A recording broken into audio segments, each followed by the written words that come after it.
repair toolkit looks like.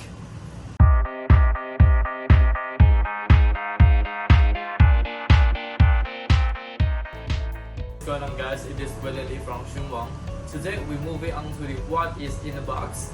Previously, I believe that you see me introducing many individual tools, such as how to trim the tools, how to use my terminals, and what is the differences between the 8.7 retro crimper, 10-inch and 9 Plus.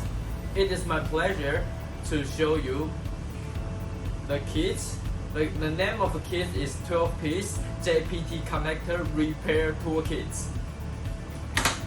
So the JPT connector repair toolkit looks like this.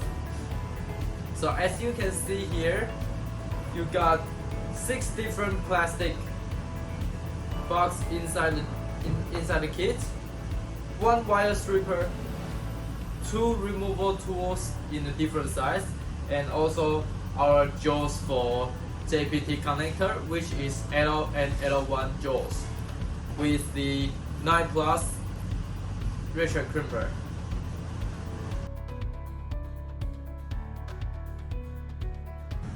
Let's make a closer look about this repair toolkit.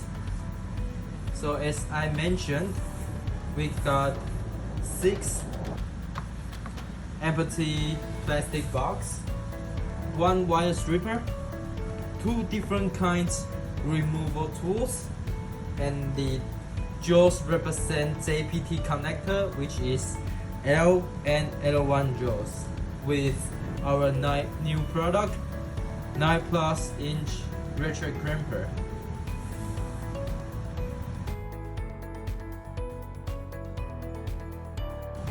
The plastic box we provide, it might help you if you are a DIY user or you're working in a repair store. So you can put many things inside the plastic box. As I show you here, it's just a few examples.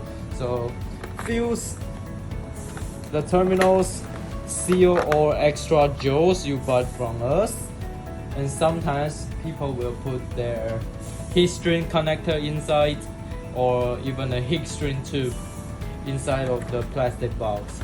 Just depends on what you're gonna put in. Someone will put the screw inside as well. So the plastic box just helps you to create your own toolkit. I've been introducing our new kit, which is 12-piece JPT connector repair toolkit, and I clearly explain what the plastic box going to use for. So that's it for me today. Thank you, and if you haven't subscribed our YouTube channel or follow our Facebook page or Instagram page, please do so. If you got any question, please comment in as below. I will reply you as soon as possible. Liquid Official will see you next time.